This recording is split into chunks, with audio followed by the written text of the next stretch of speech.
Hello dears and viewers of baliacity.com। मैं हूं योगेंद्र। मैं आपको बताऊंगा इस लेसन में यूटीपी केबलिंग स्टैंडर्ड्स के बारे में। तो आइए फिर जानते हैं यूटीपी केबलिंग स्टैंडर्ड्स क्या है। आप देख पा रहे हैं कि यूटीपी केबलिंग का ही एक टाइप है जो मॉडर्न नेटवर्क टेक्नोलॉजी में यूज करा जा रहा है।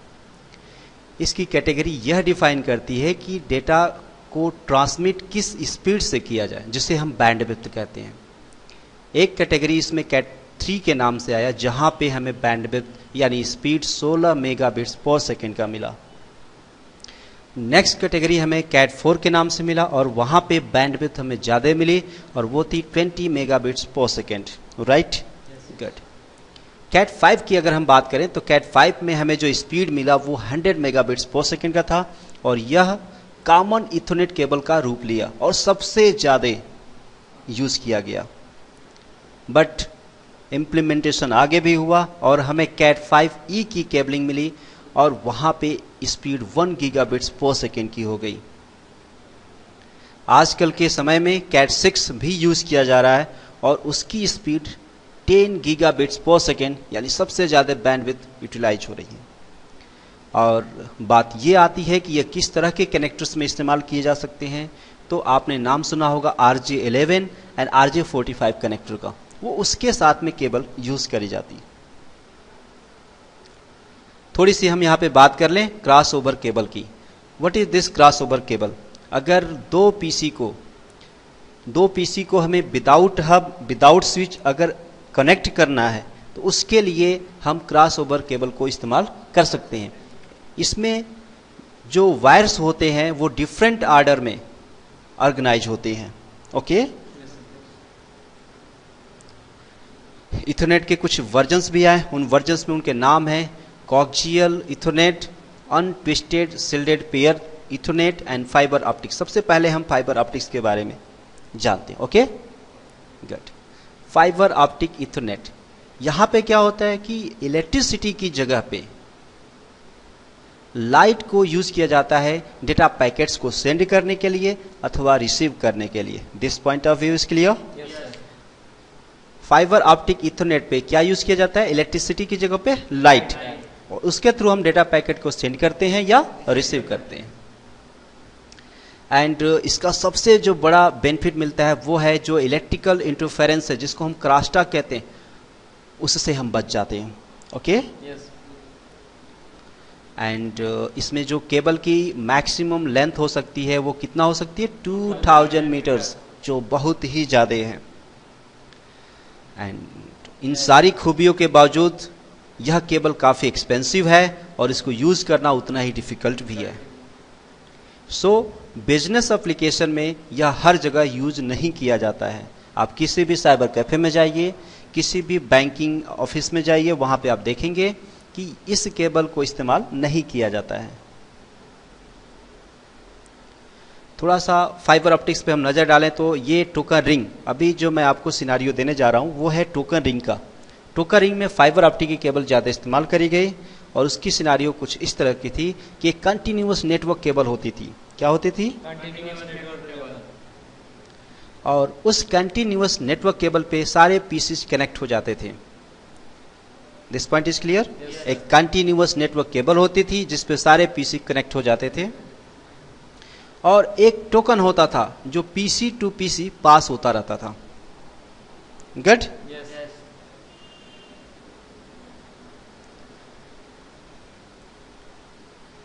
अब बात करते हैं टोकन रिंग को डेवलप किसने किया। उस टोकन रिंग को डेवलप किया IBM, जिसको हम नाम देते हैं इंटरनेशनल बिजनेस मैनेजमेंट और मशीन। यह इथरनेट के इनकम्पैटिबल था एंड इसका जो सबसे बड़ा कंप्यूटर था वो खुद इथरनेट ही था। यहां पे सारे पीसी एक दूसरे से कनेक्ट होते थे कंटिन्यूअस केबल के द्वारा, एक रिंग का शेप बना करके। This part is clear? Good. और इसमें जो कनेक्टर यूज किया जाता था वो UDC था। UDC का मतलब यूनिवर्सल डेटा कनेक्टर, इसका नाम दिया गया। और सभी पीसीज जब टोकन को पास करते थे तो उसके साथ में डेटा को अटैच कर देते थे। गुड? एंड यह एक एक्सपेंसिव टेक्नोलॉजी थी जिसकी वजह से यह पॉपुलर नहीं हो पाई। ये आप देख पा रहे हैं, ये जो कनेक्टर है इसी को यूडीसी अर्थात यूनिवर्सल डेटा कनेक्टर कहते हैं।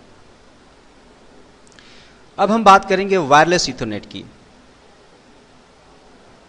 वायरलेस ईथरनेट में एनआईसी रेडियो वेव्स को यूज करती है या इंफ्रारेड को यूज करती है एक दूसरे से कम्युनिकेट करने के लिए। ओके, टू एनआईसीज आपस में कम्युनिकेट करेंगी थ्रू अ केबल और थ्रू अ वायरलेस टेक्नोलॉजी।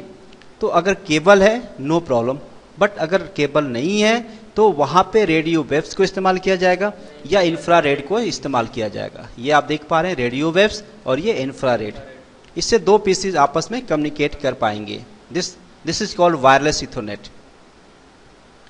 जो होम यूजर्स होते हैं उनके लिए सबसे बेहतर विकल्प है ये। इसमें डेटा पैकेट्स को वायर की जगह पे रेडियो लिंक पे सेंड कर दिया जाता है। इसके लिए वायरलेस एक्सेस पॉइंट को इस्तेमाल किया जाता है जिसको वैप कहा जाता है, और पीसीएम CIA कार्ड भी इस्तेमाल किया जाता है जो वायरलेस होता है। सभी लैपटॉप में आपको इनबिल्ट आता है, और इसके लिए एक वायरलेस USB एडाप्टर यूज किया जाता है। आप देख पा रहे हैं, इसके लिए वैप यूज किया गया, पीसीएम CIA कार्ड यूज किया गया एंड USB एडाप्टर यूज किया गया, एंड PCI कार्ड भी वायरलेस। मीन्स जो भी चीजें होंगी सारी की सारी वायरलेस हो जाएंगी। और ये जो आप एग्जाम्पल देख पा रहे हैं, ये एग्जाम्पल वैप का है। वायरलेस एक्सेस पॉइंट क्या है? This point is clear? Yes, sir.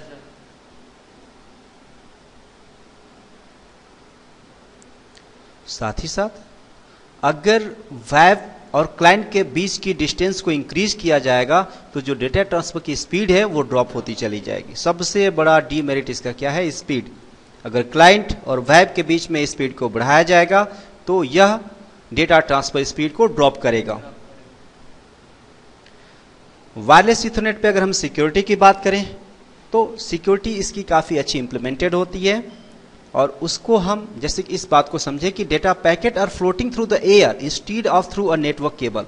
हम नेटवर्क केबल की जगह पे एयर के थ्रू अपने डेटा पैकेट्स को फ्लोट कराते हैं एक पीसी से दूसरे पीसी के लिए। तो यहाँ पे जो भी उस नेटवर्क में आएगा, जो भी उस रेंज में आएगा, वो हमारे पीसी को एक्सेस कर लेगा। तो हमें इम्प्लीमेंटेड सिक्योरिटी चाहिए। इसके लिए 3 मेथड, इम्प्लीमेंटिंग सिक्योरिटी के लिए 3 मेथड यूज किए जाते हैं, और उनमें एक मेथड को हम SSID कहते हैं जिसका पूरा नाम है सर्विस सेट ID, यानी service set identifier. Okay, second use किया जाता है MAC filtering, and third use किया जाता है वेब। वेब का मतलब होता है वायरलेस इक्विवेलेंसी प्राइवेसी। सबसे पहले हम SSID के बारे में जाने, जिसको मैंने बताया सर्विस सेट ID यानी आइडेंटिफायर। यह नेटवर्क का नेम होता है। क्या होता है? ये नेटवर्क का नेम होता है जो वैप और क्लाइंट दोनों साइड में कॉन्फ़िगर किया जाता है। जो उस नेटवर्क नेम में आएगा वो एक्सेस करेगा। That's all. Non default SSID should be used. Okay, SSID is included in the header of every data packet. Means जितना डेटा पैकेट्स होगा SSID उनके हेडर में इंक्लूड कर दिया जाएगा, और जो data packets without correct SSID पास होंगे वो रिजेक्ट कर दिए जाएंगे। ओके, इसका बेनिफिट क्या होगा कि जो उस सेम नेटवर्क को नहीं इस्तेमाल कर रहे हैं वो एक्सेस नहीं कर पाएंगे नेटवर्क को। मैक फिल्टरिंग यह काफी एक अच्छा विकल्प है। Limit access to the wireless network, यह वायरलेस नेटवर्क की एक्सेसिंग को लिमिट करता है by only accepting data packet with authorised MAC addresses. इसमें पहले से कुछ मैक एड्रेसेस ऑथराइज कर दिए जाते हैं। अगर उस मैक एड्रेस से डेटा पैकेट आता है तो वो रिसीव किया जाता है, अदरवाइज वो रिजेक्ट कर दिया जाता है। Okay, means only authorise MAC addresses packets received, बाकी सब reject. Accepted MAC addresses are stored in a table. जो एक्सेप्टेड मैक एड्रेस होते हैं वो एक टेबल में स्टोर कर लिए जाते हैं, और जब जब डेटा आएगा तो वो देखा जाएगा कि ऑथराइज मैक एड्रेस से आ रहा है अथवा नहीं। थर्ड के बारे में बता दूं, wireless equivalency privacy, that is called the web. यह डेटा को इंक्रिप्ट करता है। जब वो एयर में ट्रेवल कर रहा होता है तो वो क्या करता है, इंक्रिप्ट करता है। Nobody can access it without decrypted data, okay. And साथ ही साथ वेब की भी इस्तेमाल करी जाती है, वेब साइड में और क्लाइंट साइड में। दो चीजें इंपॉर्टेंट है, एक है web wireless access protocol and second is the client, right. अब यहां पे हम कुछ नजर डालें वायरलेस नेटवर्किंग स्टैंडर्ड्स पे। What is the wireless networking standards? Networking standards के लिए 802.11 मींस 11 एक मॉडल आया, जिसमें ये तीन मॉडल्स हमारे सामने, तीन स्टैंडर्ड्स हमारे सामने हैं। 802.11a, 802.11b, 802.11g। A, B and जी, आप इसको याद रख सकते हैं, 11a, 11b and 11g।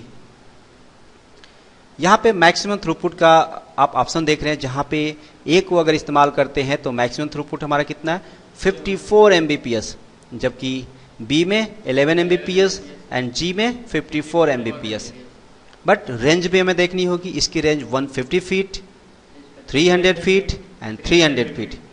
And जो ऑपरेटिंग फ्रीक्वेंसी है वो 5 गीगाहर्ट्ज है, जबकि यहाँ पे 2.4 गीगाहर्ट्ज एंड 2.4 गीगाहर्ट्ज। सिक्योरिटी की अगर बात करें तो SSID यहाँ पे यूज हो रहा है, मैक फिल्टरिंग यहाँ पे यूज हो रहा है, और साथ ही साथ वेब और WPA भी दोनों यूज किए जा रहे हैं। और ये प्रोसेस आपको B में भी मिलेगा और आपको G में भी मिलेगा। कंपैक्टिबिलिटी की बात करेंगे तो यह A कंपैक्टिबल है, यह B है, जबकि ये G खुद B और G कंपैक्टिबल है। और स्प्रेड स्पेक्ट्रम मेथड में DSSS यहाँ भी यूज किया जा रहा है, यहाँ भी यूज किया जा रहा है और यहाँ भी यूज किया जा रहा है। एंड कम्युनिकेशन मोड जहाँ पे ढाक और इंफ्रास्ट्रक्चर है, तीनों में, इसके बारे में हम आप आने वाले लेसन्स में आपको हम डिटेल्स में डिस्क्राइब करेंगे, okay. Yes sir. Networking IRDA, IRDA का मतलब है इंफ्रारेड डेटा एसोसिएशन। दो डिवाइसों के बीच में डेटा को सेंड या रिसीव कराने के लिए एक नई न्यू टेक्नोलॉजी इंप्लीमेंट करी गई, that was the infrared data association, IRDA, okay. Used to transfer data between PCs and handhelds. जो हैंडहेल्ड्स हैं और जो पीसी, इनके बीच में डेटा को ट्रांसफर करने के लिए इस टेक्नोलॉजी को इंप्लीमेंट किया गया। और यह 95 के समय से ही इस्तेमाल की जा रही है। इसका जो मैक्सिमम डेटा ट्रांसफर रेट है वो 4 मेगाबिट्स पर सेकंड, यानी बैंडविड्थ इसकी 4 मेगाबिट्स पर सेकंड, बहुत ही कम है। और इसका जो रेंज है वो 1 मीटर लाइन ऑफ साइट है। अगर 1 मीटर से ज्यादा होगा it will not support, this is the drawback. An infrared link can be interrupted by anything breaking the line of sight. अगर लाइन ऑफ साइट को ब्रेक किया जाता है तो जो डेटा कम्युनिकेशन हो रहा है वो ब्रेक हो जाएगा, ड्रॉप हो जाएगा। यह हाफ डुप्लेक्स मोड में ऑपरेट होता है। It means only one device can send और रिसीव द डेटा, ओके। दोनों डिवाइस एट ए टाइम में डेटा को सेंड रिसीव नहीं कर सकते। और यह एक प्रॉपर नेटवर्किंग सोल्यूशन का रूप नहीं ले पाया। इसकी जगह पे जो विकल्प आया वो ब्लूटूथ के रूप में आया, और यह 9th century Danish king Harold Bluetooth के नाम से इसका नाम ब्लूटूथ रखा गया। स्पेशली इसको डिजाइन किया गया स्मॉल वायरलेस पैन्स के लिए। पैन्स का मतलब है पर्सनल एरिया नेटवर्क। हमने अपना एक पर्सनल एरिया नेटवर्क बनाया हुआ है, उसके लिए ब्लूटूथ को इंप्लीमेंट किया गया, डिजाइन किया गया। और यह पीसी को पीडीए से, प्रिंटर से, कीबोर्ड से, माइस से, फोन से इत्यादि से कनेक्ट कर सकता है। और इसने जैसे ही ये आया फुल्ली तरीके से इंफ्रारेड के मेथड को रिजेक्ट कर दिया। तो जितना इंफ्रारेड का सोल्यूशन था वो सारा सोल्यूशन कहां से मिलना शुरू हो गया? That was from Bluetooth. Means Bluetooth ने इंफ्रारेड का स्थान ले लिया। क्यों? सबसे बड़ा कारण है क्योंकि डेटा ट्रांसफर रेट यहां पे 1 मेगा MBPS है, 1 MBPS। और जो इसकी मैक्सिमम रेंज ऑफ लेंथ है वो 10 मीटर्स है। 1 मीटर की जगह पे कितना है? 10 metre. But it is not secure. Infrared भी सिक्योर नहीं था और ब्लूटूथ भी सिक्योर नहीं है। पीसी के लिए ब्लूटूथ डोंगल की भी रिक्वायरमेंट होती है। तो अभी हमने आपको बता दिया ब्लूटूथ के बारे में, IRDA के बारे में, जो पर्सनल एरिया नेटवर्क के लिए इस्तेमाल किए जा सकते हैं। आपके पीसी को आपके हैंड हेल्ड डिवाइसेस से जोड़ने के लिए, हैंड हेल्ड डिवाइसेस का मतलब है प्रिंटर हो गया, कीबोर्ड हो गया, mouse, phones. Okay, thank you so much.